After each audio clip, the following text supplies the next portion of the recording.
లలితా మాతా శంభుప్రియా జగతికి మూలం నీవమ్మా శ్రీ భువనేశ్వరి అవతారం జగమంతటికి ఆధారం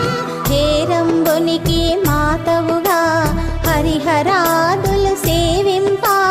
చండుని ముండుని సంహారం చాముండేశ్వరి అవతారం పద్మరేకుల కాంతులతో బాలా త్రిపుర సుందరిగా హంసవాహన రూపిణిగా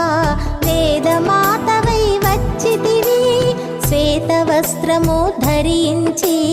అక్షరమాలను పట్టుకొని భక్తి మార్గము చూపితివి జ్ఞాన జ్యోతిని